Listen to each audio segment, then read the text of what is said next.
नमस्कार, मी राहुल कुलकर्णी. माझ्या लेखी श्री राहुल गांधी यांच्या राजकीय आयुष्यातली सगळ्यात मोठी चूक काय? जेव्हा डॉक्टर मनमोहन सिंग यांचं सरकार होतं, तेव्हा राहुल गांधी यांना मंत्री म्हणून त्या मंत्रिमंडळामध्ये काम करण्याची संधी होती. त्या पॉवरफुल नेते होते तेव्हाही राहुल गांधी. त्यांनी काय केलं? कोणतीच जबाबदारी घेतली नाही. आणि त्याच वेळेला भारतीय जनता पार्टी अत्यंत खुबीनं राहुल गांधी यांची प्रतिमा तयार करत चालली होती. पप्पू. राहुल गांधी यांना मी नेहमी असं बघतो, की राहुल गांधी हे विचार इंग्रजीमध्ये करतात आणि हिंदीत ते प्रकट करताना त्यांना त्रास होतो. जर तुम्ही प्रियांका गांधी यांच्याकडे बघितलं, तर प्रियांका गांधी ह्या हिंदीत आधी विचार करतात आणि अस्खलितपणे हिंदीत त्या मांडतात. पण हे करत असताना अलीकडच्या काळामध्ये भारतीय जनता पार्टीनं केलेल्या खूप साऱ्या प्रयत्नानंतर सुद्धा राहुल गांधी यांची प्रतिमा हळूहळू बदलली. किती बदलावी? तर ज्या पिंक शर्टवरती राहुल गांधी यांनी तरुणांना संबोधन केलं आणि मी येणारच आहे पुण्यावरती, त्या पिंक शर्टला Amazon, फ्लिपकार्ट आणि वेगवेगळ्या ठिकाणी इतकी डिमांड आहे की त्या पिंक शर्टची वेटिंग आहे. ₹2,000-2,500 शर्ट होता तो. लोकांनी की ज्यांना राहुल गांधीच्या त्या बदललेल्या पेहरावाचं आकर्षण होतं, त्यांनी मोठ्या प्रमाणामध्ये त्या शर्टची मागणी नोंदवली. हे द्योतक आहे की भारतीय जनता पार्टीच्या नेत्याच्या तुलनेमध्ये राहुल गांधी यांच्या पॉप्युलॅरिटीचा चार्ट असा वर झाला. त्यामुळे जी चूक राहुल गांधी यांनी सुरुवातीला केली होती ती आता काँग्रेस पक्ष करतो का हे खूप उत्सुकतेनं मला बघायचंय. जर 2029च्या लोकसभा निवडणुकीसाठी इंडिया आघाडीकडं कोण नेता असेल पंतप्रधान पदाचा, तर तो या क्षणाला कोणाला आवडो किंवा न आवडो राहुल गांधीच आहे. हे राहुल गांधी यांच्या ऐवजी दुसरं नाव अर्थातच प्रियांकाचं येऊ शकतं आणि हेच ते दुर्दैव आहे भारतीय राजकारणातलं, की घराण्यातल्या पुरुषाशिवाय, घराण्यातल्या स्त्रियाशिवाय कोणीही आढळून येत नाही.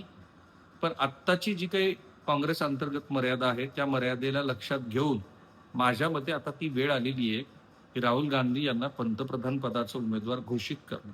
आणि मी हे म्हणायचं कारण आहे ते रेवंत रेड्डी, जे तेलंगणाचे काँग्रेस पक्षाचे मुख्यमंत्री आहेत.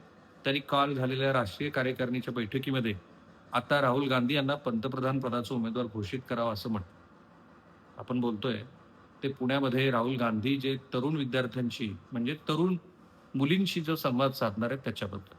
भारतीय जनता पार्टीने त्याचा धसका घेतलाय का? श्री देवेंद्र फडणवीस या कार्यक्रमाबद्दल काय बोलले आणि या कार्यक्रमाचा आणि यासह देशभरातल्या 800 कार्यक्रमाचा 2029च्या निवडणुकीत काय परिणाम होऊ शकतो? अर्थात हा व्हिडिओ तुम्ही शेवटपर्यंत पहा.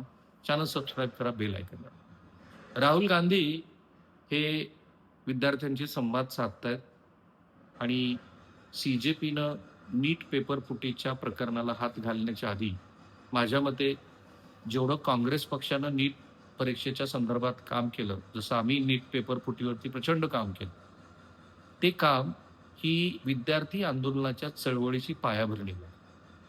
आणि रेवंत रेड्डी म्हणाले ते बरोबर आहे, की CJPनं आपला मुद्दा हायजॅक केला, त्यांनी तो बांडगुळासारखाही शब्द वापरला आणि CJPचं आंदोलन फोपावलं. खरं सुरुवात राहुल गांधींनी केली होती.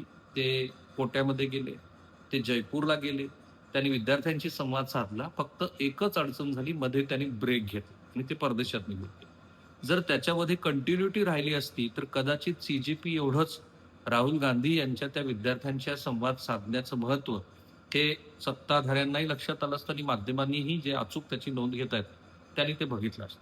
सो पुण्यामध्ये आता जेव्हा हा कार्यक्रम होतो आहे त्याची भाजपनं धास्ती घेतली असं सतेज पाटील म्हणतात.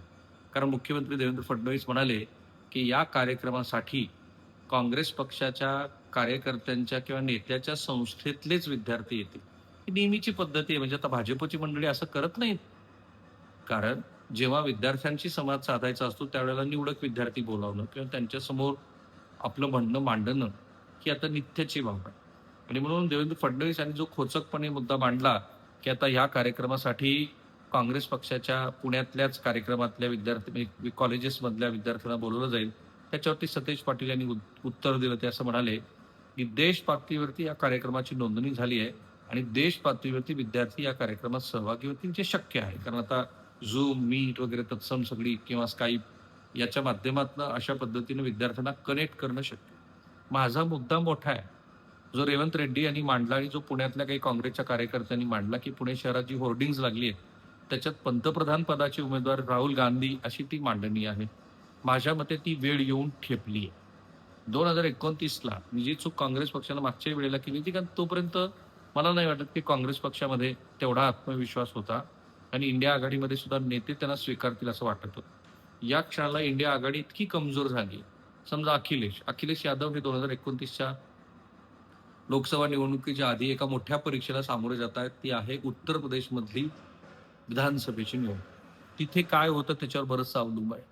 इंडिया आघाडीतले दुसरे घटक पक्ष ज्याच्यात डीएमके होती, डीएमकेची सद्यस्थिती तुम्ही बघता, डीएमके बरोबर आता काँग्रेस नाहीच आहे मुळात.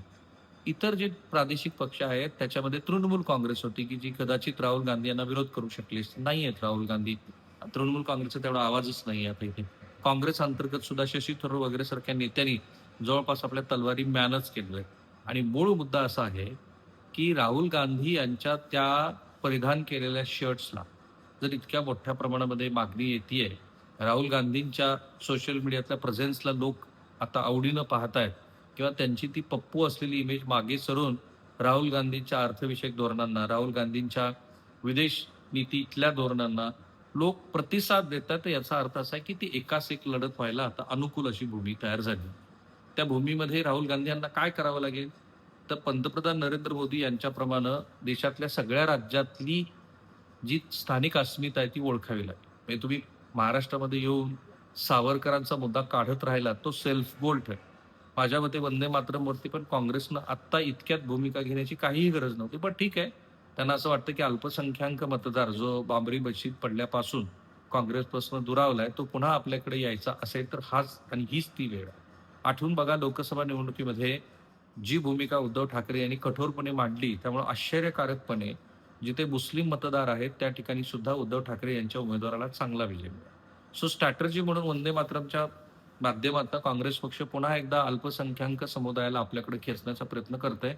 आणि अशा वेळेला 2-3 गोष्टींचा विचार राहुल गांधी यांनी करायला हवा. नंबर 1, ते खरोखर पंतप्रधान पदाचे उमेदवार असतील तर पर्यायी विकासाची मॉड्यूल्स काय आहेत? भारतीय जनता पार्टी आज जे वेगळ्या पद्धतीचे विकासाचे मॉडेल्स घेऊन आले त्याला पर्याय काय?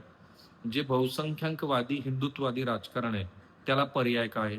विदेश नीती जर चुकली असेल पंतप्रधानाची तर त्याला सकारात्मक पर्याय काय? पाकिस्तान सारख्या देशासंदर्भामध्ये राहुल गांधी आणि काँग्रेस पक्षाची धोरणं काय आहेत? चीन जो अधूनमधून भारताच्या विरोधात उभा ठाकतोय त्याला काय करणार? मित्र राष्ट्र जे आजूबाजूला आपल्याला वाटत होतं, नेपाळ सारखं राष्ट्र, की त्या राष्ट्रातली जी हॉस्टिलिटी आहे त्याचं काय करणार? आणि सगळ्यात महत्वाचं, 140 कोटीहून अधिक लोकसंख्या असलेल्या या देशातल्या आर्थिक प्रगतीसाठीची काँग्रेसची प्रारूप काय आहे? ती प्रारूपं तुम्हाला मांडावी लागतील. पेपरफुटीच्या विरोधामध्ये विरोधी पक्षांमध्ये राहून विद्यार्थ्यांशी संवाद साधणं सोपं आहे. पण ते पेपर फुटणारच नाही यासाठी आम्ही हे करू, हे श्री राहुल गांधी यांना सांगावं लागेल. माझ्या मते battle is open and now on. कारण त्याच्यामध्ये पुढच्या 2-2.5 वर्षाच्या कालखंडामध्ये जे नॅरेटिव्ह ते बिल्ड करत नेतील. कारण एकच सांगतो की सबका साथ सबका विकास, अच्छे दिन आएंगे आणि गुजरात विकासाचं मॉडेल प्रारूप आणि त्यासोबत अर्थातच आक्रमक हिंदुत्ववाद याच्यावरती स्वार झालेल्या नरेंद्र मोदींनी 2014 पासून ते गेली 13 वर्ष या देशावरती संसदीय लोकशाहीच्या माध्यमातून अक्षरशः राज्य केलंय. मग त्याला पर्याय तुम्ही दिला आणि तेवढाच समर्पक दिला तर कदाचित लोक तुमचा विचार करतीलच. कारण अँटी इन्कम्बन्सी हळूहळू बिल्ड होताना मला दिसते. थांबतोय मी इथे. पंतप्रधान पदाचे राहुल गांधी उमेदवार याच्यावरती तुमचं काहीतरी मत असेल या व्हिडिओच्या कमेंट बॉक्समध्ये जरूर टाका. थँक्यू.